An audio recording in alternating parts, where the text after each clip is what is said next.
Ngayong panahon ng Semana Santa, dagsana naman ang marami sa ating mga kababayan sa mga port at terminal. Sa kanilang pag-uwi, hangad nila ang ligtas at mapayapang paglalakbay. Ano sir yung kailangang i-check pagka ganitong mga motorized bangka? Okay, ganito ma'am, no? Ito yung sinasabi kong load line mark. Color blue sa ilalim. Yes ma'am, dapat hindi yan susobra. Dapat hindi mawawala yan. Dapat hindi mawawala. Yes ma'am. Oh.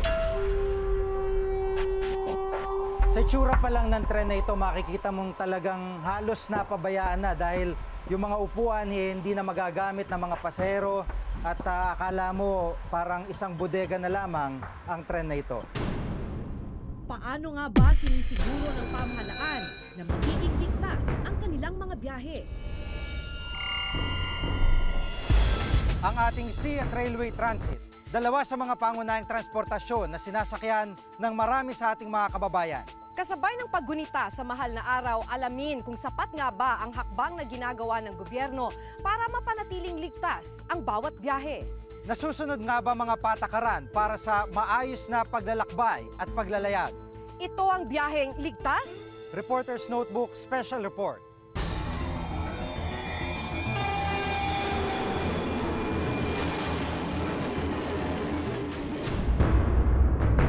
Sa unang tingin pa lang sa sasakyang ito, batid na kaagad na malagim ang sinapit ng mga taong nakasakay dito.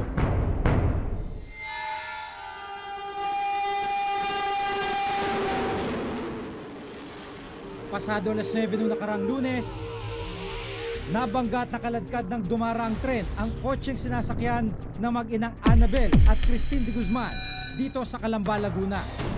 Yung pong kotse na naaksidente ay nangyari po sa direksyon na ito mula po sa San Pedro, Laguna, papunta sana silang Lumban at tatawid sila dito sa Riles na ito. Yung tren naman po ay galing sa Manila area, pabiyahe ng Bicol, kaya nasa pool niya yung kotse na marahil ay nakabitin po dito sa crossing. Magkayakap ng madat na mag-ina sa loob ng UP-UP at wasak na kotse. Isinugod pa sila sa ospital pero idineklara na silang dead on arrival. Labis ang inagpis ng kanilang pamilya sa kanilang malagim na sinapit. Gusto kong matapos na itong ganitong kamatayan ng walang kakwenta-kwenta dahil sa kapabayaan ng mga PI na yan. Walang sumagot sa akin ng motorista na yung area yun is talaga may dumadaan na train at hindi nila ina-anticipate na mayroong mga pang-train na dumadaan doon. Kulang sa signages, walang warning, walang ilaw, wala yung mga talagang dating mga nasa mga railroad tracks. 10 to 15 kilometers per hour ang slow. Talagang mabagal. Ang sabi nung driver, hindi ang tansya niya hindi nag-slow down. Pauwi na raw mag-ina mula sa pagbili ng medalyang gagamitin sa graduation ng pagmamay-ari nilang paaralan sa Lumban, Laguna nang maganap ang aksidente. Tinatawagan ko ulit sila pero wala na sumasagot doon sa mga telepono. Paulit-ulit, so kinakabahan na talaga ako dahil walang answer from them. Hanggang sa mayroong sumagot na lalaki. Then nagtaka ako, bigla na akong natakot kasi bakit lalaki ang sumagot? So sabi ko, sino ka? Bakit hawak mo yung telepono niyan? Kaano-ano daw ako nung may-ari. Sabi ko, anak ko yan.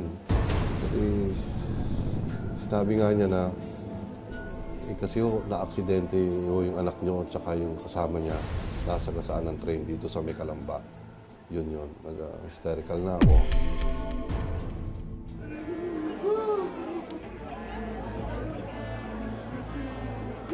Nitong Sabado, inilibing na ang mag-inang de Guzman.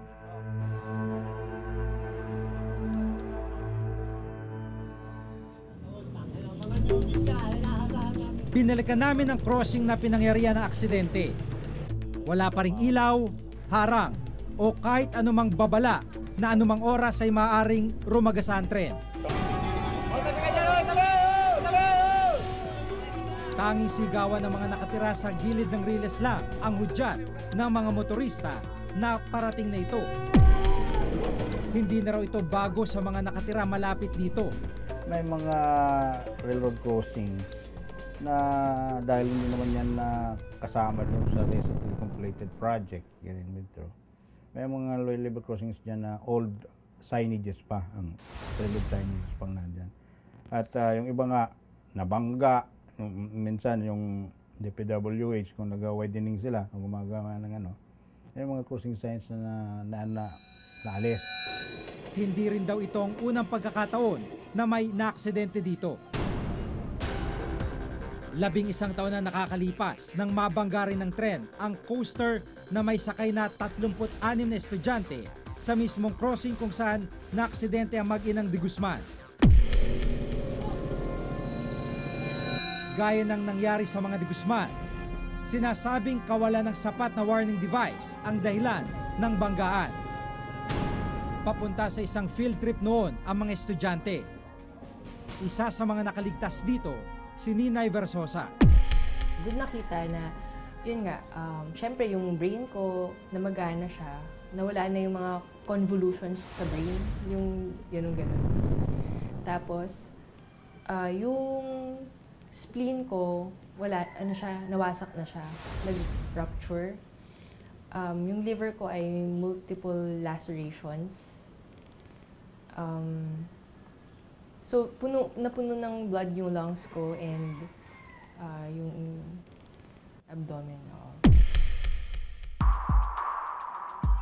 10 araw na nakomatose si Ninay. Paggising niya, tila bumalik raw siya sa pagkasanggol. Hindi marunong magsalita, magsulat at maglakad. Pati sariling pangalan, hindi na niya maalala. Mga 3 months bago naging okay physically, natutong maglakad, yung mga iba pang mga gawain na normal. Paliligo, pagkain,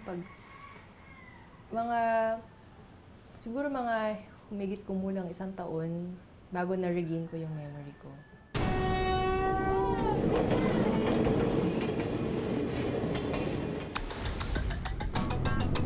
Ito na yung isa sa pinakalumang bago ng Philippine National Railways. Sa itsura pa lamang nito ay hindi mo akalaing nakakabiyahe pa ang tren na ito.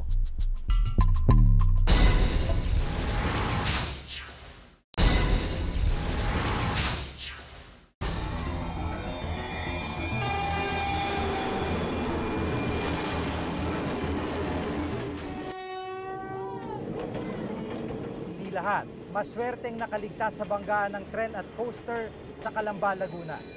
Ang 18 taong gulang na si Nina Colisara, tuluyang binawian ng buhay pagkatapos makomatose ng 9 na araw. So, sinabi na critical, gawa nga ng tren.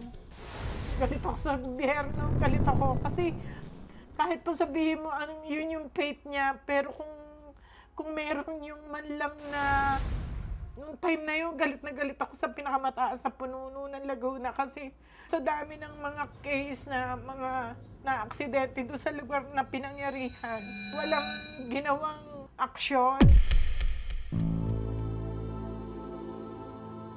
Nagain sila ng criminal at civil case laban sa Philippine National Railways. Halos 2 taon din nilang inilaban ito, pero itinigil na rin nila sa bandang huli. Sabi ko sa asawa ko, huwag na tayong lumuwas. Ang mahal ng gastos, ang laki ng abala. Wala na naman tayong hahabulin. Ang anak natin wala na, di na may babalik yung buhay niya. Pupasa Diyos na lang natin. Ayon sa National Center for Transportation Studies, responsibilidad ng PNR na mapanatiling nasa kaayusan ang mga daanan ng tren. Pero sa mga nangyaring aksidente, malinaw daw na may kakulangan. Responsibilidad ng PNR na i-secure yung right of way niya. Yun nga lang, medyo mahirap nga kasi kakulangan ng tao, kakulangan din siguro ng mga resources nila para ma-secure kasi medyo mahaba-haba. At alam naman natin na medyo dumami na rin yung mga informal settlers at saka yung iba pang mga nag-i-encroach doon sa right of way ng PNR. Hindi lang yung mga informal settlers kasi may mga lehitimong mga property owners din na kumain na rin dun sa right of way ng PNR. Hindi rin daw dapat pinatatayuan ng mga bahay ang paligid ng riles. Ayon sa tala ng PNR, halos 75,000 pamilya ang nakatira sa gilid ng riles. These are intruders into our road right of way. Dito sa Metro Manila, we have tried with the cooperation of other agencies, including the HUDCC, which was headed by no less than Vice President Noli de Castro. And they were relocated. Pero sa nakikita natin ngayon, may mga bumabalik naman, kubol-kubol na naman nandyan. Pero hindi lang kakulangan ng mga babala at mga bahay sa gilid ng Riles ang problema. Maging ang ilang tren ng PNR, tila malaki rin ang problema. Sa kabila ng mga kakulangan ng Philippine National Railways ay malaking bahagi pa rin ang ginagampanan nito para sa mga mananakay. Araw-araw, sumasakay dito mahigit 54,000 pasahero para sa Alabang hanggang Tutuban na biyahe. Ito na yung isa sa pinakalumang bago ng Philippine National Railways. Sa itsura pa lamang nito ay hindi mo akalaing nakakabiyahe pa ang tren na ito. Isa sa mga pangunahing problema ng mga ganitong klaseng katandang tren ay yung mga bintana nila dahil sa tuwing dumadaan sila sa mga komunidad, karaniwan binabato kaya importante na naisasara ito. Pero sa kaso nito, hindi mo man lang maigalaw itong bintana ng tren na ito. Sa itsura pa lang ng tren na ito, makikita mong talagang halos napabayaan na dahil yung mga upuan hindi na magagamit ng mga pasahero at akala mo parang isang bodega na lamang ang tren na ito. Tingnan nyo itong pinto na to ng tren, dapat to naisasara pero sa kaso nito hindi man lang po may galaw. Karaniwan kasi yung mga pasahero na matitigas ang ulo at kapag bumabiyahe, tumatambay sila dito sa pasilyong ito na napakadelikado sa oras na matagtag yung tren na maaaring ikahulog ng mga pasahero sa Riles.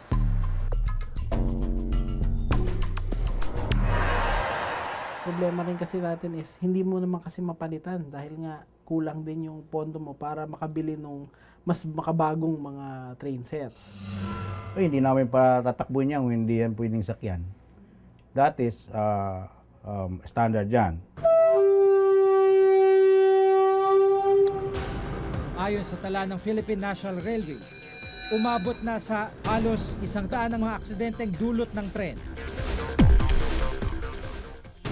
Itinuturing na pinakamalaking train tragedy ang pagkadiskaril ng tren na bumabiyahe patungong Bicol sa probinsya ng Quezon noong 2004. 13 namatay at halos 106 na po ang nasaktan. Lumitaw sa investigasyon ng mga nawawalang bakal sa riles ng tren na pinaniniwalaang ninakaw ang isa sa mga dahilan ng aksidente. Pero sa kabila ng kakulangan, ilang irregularidad naman ang napansin umano ng Commission on Audit sa kanilang report noong 2010. May inilaan raw na 3.8 billion pesos para sa construction in progress ng mga proyekto ng PNR. Ito sanang gagamitin para sa pagpapaayos at rehabilitasyon ng mga pampasaherong tren at mga terminal. Pero napansin ng COA na halos 63 milyon nito ay napunta sa pasweldo, paunang bayad sa mga contractors at iba pang gastusin. I'm not aware of that. Kasi kami talagang ginagawa namin ng lahat ng at wala ritong ganyan na I mean you are talking of corruption. No, I cannot say like that. Ano? Lahat napunta yan sa tamang lalagyan as para sa inyo. Sa kabila ng lahat ng problema na kinakaharap ng PNR, maraming mamamayan pa rin ang umaasa rito. If we're going to really try to come up with a very decent, very effective, very efficient railway system, particularly with respect to yung sa PNR natin ngayon, kailangan mo talaga ng pondo para magawa nila yung kailangan nilang gawin in terms of safety at saka yung service nila para doon sa mga pasahero nila. Ang masasabi ko lang as ang publiko ay assured na when they ride the train, they are safe.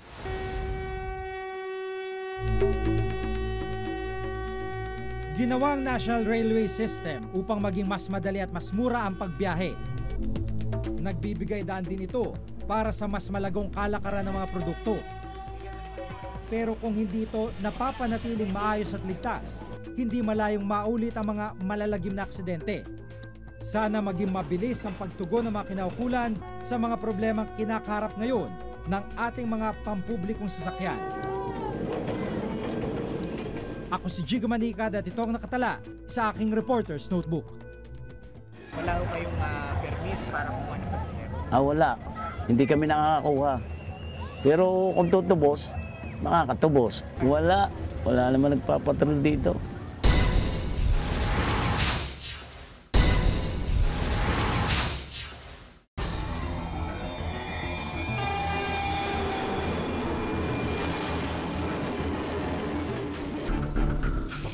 Isa ang mga pier sa mga dinaragsa ng mga biyahero tuwing sasapit ang Semana Santa.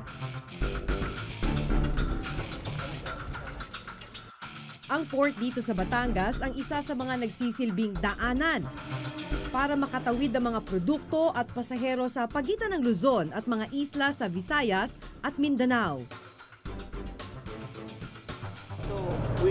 Ayon sa Philippine Coast Guard, umaabot sa mahigit 20,000 katao kada araw ang sumasakay dito tuwing mahal na araw.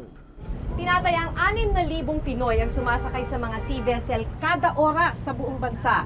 Kaya dapat lang na matiyak ang kaligtasan ng bawat sea vessel na lumalayag. Bawat sasakyang pandagat na dumaraong at umaalis sa bawat pantalan ng bansa dapat dumaraan sa inspeksyon ng Coast Guard. Ano sir yung kailangang i-check pagka ganitong mga motorized bangka? Okay, ganito ma'am, no? Tayo. So ito mga kyo, ito yung sinasabi kong load line mark, yung blue na yan. Yung color blue sa ilalim? Yes ma'am, dapat hindi yan susobra. Okay? So pag mawala na yan, hindi na namin yan i-clear. So no need to, to board. Automatic, load line mark pa lang, wala na eh. And then, so kailangan lumayag yan sir na nakikita yung blue line?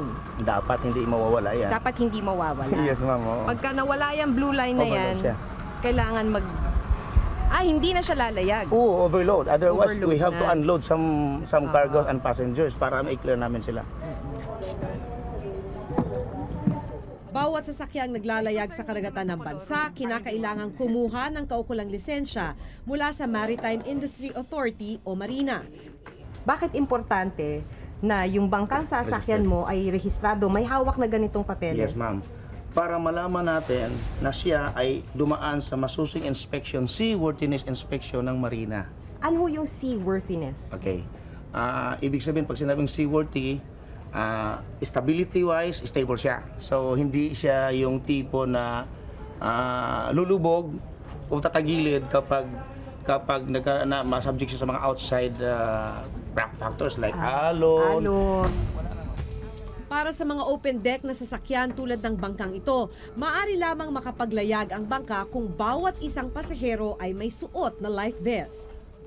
Okay. Bago ma'am sila isyuhan ng prangkisa, mamaki, 100 capacity this is one of the requirements ng Marina na pumasa ka sa Marina inspection as far as life-saving appliances is concerned.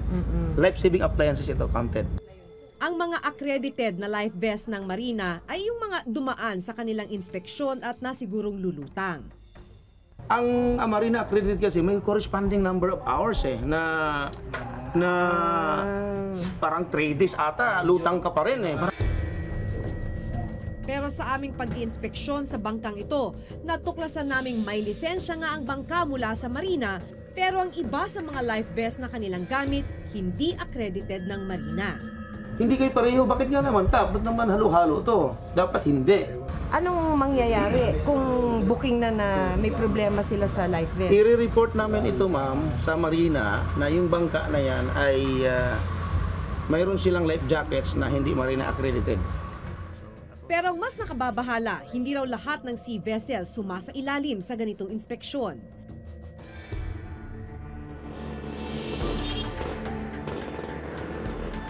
Isa ang bayan ng Nasugbu, Batangas sa mga destinasyon pagdating sa mga beach resorts sa bansa.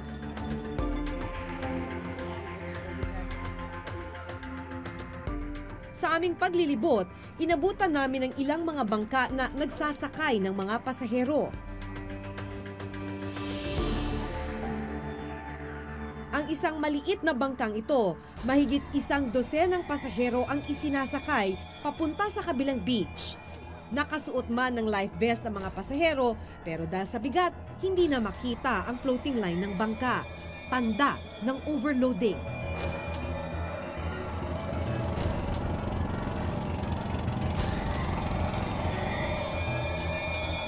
Nang amin itong lapitan, napansin naming may plakang nakalagay sa bangka.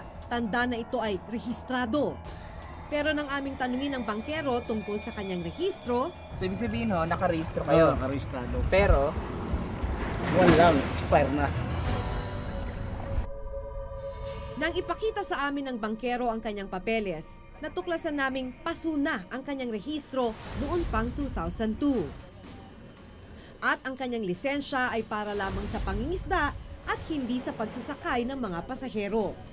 Ayon sa bangkerong si Rex, hindi niya tunay na pangalan. 1 dekada niya na raw itong ginagawa. Kasi dagdag kita namin yan.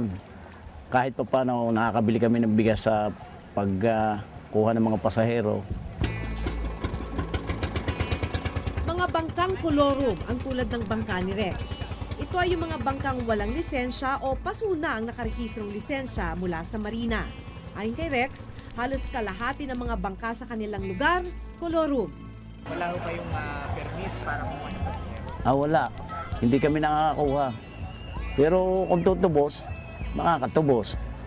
Ang problema nga, wala ng kawalan, kinakapos, kaya hindi makatubos. Halos karamihan dito. Bawat hatid daw sa mga pasahero ay kumikita sila ng 1,000 piso. Depende pa sa dami ng pasaherong sasakay. Pero nang amin pang siyasatin ng bangka ni Rex, 2 lamang ang nakita naming life jacket. Dalawa lang yan, kuya. At ang parehong life vest, walang tatak mula sa marina. Paano pag 12 yung pasahero, 2 lang yan? Ay di manghihiram ako sa mga kasamahan ko. Pag alam kong maraming pasahero, manghihiram ako. Bakit po delikado kung hindi rehistrado, kung kolorum yung bangka na Kasi sasakyan? ibig sabihin, hindi siya na subject for inspection. Hindi siya dumaan ng inspection, basta nalang nakita mo na lang sa dagat yan. So mga gumagawa-gawaan na lang ng mga bangka na hindi dumaan sa inspection, walang papel. So delikado po yun. Wala siyang seaworthiness documents. Hindi insured ang mga pasahero. So delikado talagang sumakay sa isang kolorum na barko o bangka. Pero ang problema, hindi nahuhuli o nasisita man lang ang mga tulad ni Rex. Sa tagal ko na magbabangka, hindi ako nahuhuli. Iniingatan ko yung mga pasahero ko. Ang Coast Guard dito na doon lang sa Wawa, sa may pier eh. Wala naman nagpapatrol dito. Okay, sa totoo po niyan, sa nakaraang 4 na araw, simula nung March 29 hanggang April 1, ay 130 o 130 na ang na-detain ng Coast Guard hanggang sa requiring them na makapagrehistro muna. Sa kasalukuyang Philippine Coast Guard Act, walang malinaw na probisyon tungkol sa isinasagawang inspeksyon ng Coast Guard sa mga sea vessels sa bansa. Kaya isa sa mga nakabinbing panukala sa Senado ay ang Maritime Safety Act na naglalayong paigtingin ang mga probisyon pagdating sa kaligtasan ng mga sasakyang pandagat at mas maigting na kaparusahan sa mga lumalabag dito.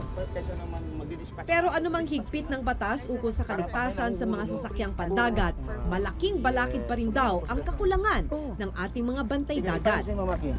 Isa lang ito sa 2 na rubber boat ng Coast Guard dito sa buong probinsya ng Batangas. So, itong sasakyan nating rubber boat, ito yung nakadestino para sa Batangas Pier. Yung isa, yung natitirang isa, nandun daw sa may Talisay. Ayon sa datos mula sa Coast Guard, isa sa bawat 5 sasakyang pandagat nila sa buong bansa hindi na maaaring maglayag ngayon. At sa mahigit 7,000 isla ng bansa, humigit kumulang 6,000 lamang ang tauhan ng Coast Guard. Hindi pa sasapat para mabantayan ang bawat isla ng bansa. Binigyan sila ng sapat na kapangyarihan eh.